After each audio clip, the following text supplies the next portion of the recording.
महाराज जी, आगामी कुछ दिनों में यहाँ पे दीपावली होने वाली है, तो दीपावली के लिए क्या करे या क्या ना करे, या समाज के लिए क्या संदेश देना चाहेंगे आप? बहुत ही सुंदर प्रश्न। लोक मित्र न्यूज के माध्यम से संपूर्ण विश्व को एक आलोकित करने वाला ये महापर्व कार्तिक कृष्ण अमावस्या के पावन पर्व पर पूरी दुनिया के अंदर मनाया जाता है।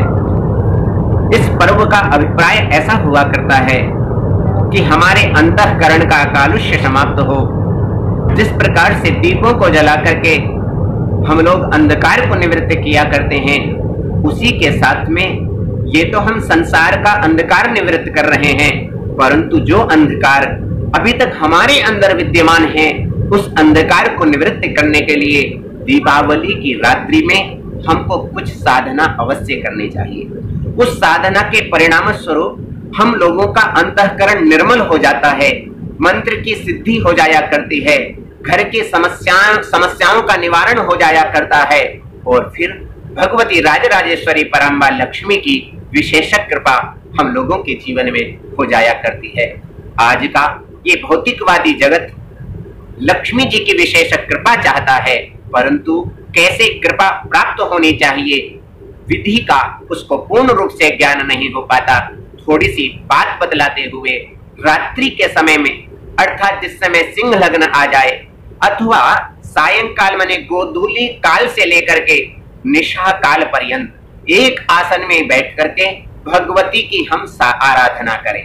वो आराधना घर में गौ माता के दूध से खीर बना करके, पायस बना करके, उसमें केसर डाल करके माँ लक्ष्मी को 108 ग्रास प्रदान करें, आहुति प्रदान करें, उनका भोग लगाएं, और उसके उपरांत भगवती राजराजेश्वरी का समर्चन करें। वह समर्चन नाना प्रकार के मंत्रों के माध्यम से शास्त्रों में बतलाया गया है। वह मंत्र यहाँ पर उपदिष्ट नहीं किया जा सकता है, परंतु विधि को अवश्य जीवन में उतार लेना चाहिए।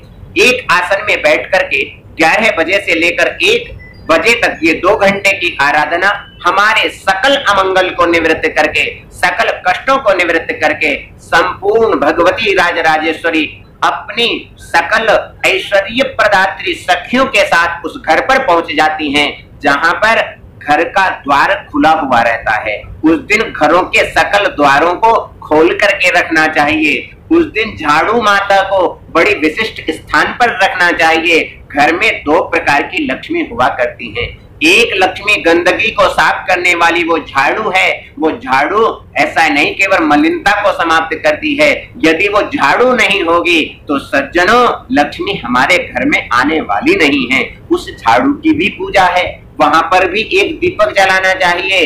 दूसरी पूजा जो हमारी मातृशक्ति है, वो भी लक्ष्मी जी का ही स्वरूप हुआ करती हैं। उस लक्ष्मी की पूजा करने के लिए माँ लक्ष्मी को साथ में रखना चाहिए। साथ में जिस दिन हम महालक्ष्मी की पूजा करने जा रहे हैं, केवल अकेले लक्ष्मी मैया की पूजा न करें। नारायण भगवान के साथ में लक्ष्मी भगवान की, भगवती की जब हम उपासना करेंगे, जब भगवती अपने पति के साथ में आपके घर में प्रवेश करेगी, वो लक्ष्मी नारायण को छोड़ करके दूसरी जगह जाने वाली नहीं है। अभी तक हम लोग अकेले केवल लक्ष्मी जी की उपासना करते हैं। लक्ष्मी आती है, घूम करके चली जाती है, इसलिए नारायण संबलित होकर के लक्ष्मी की उपासना हमारे सकल जीवन को मंगल प्रदान करने वाली है।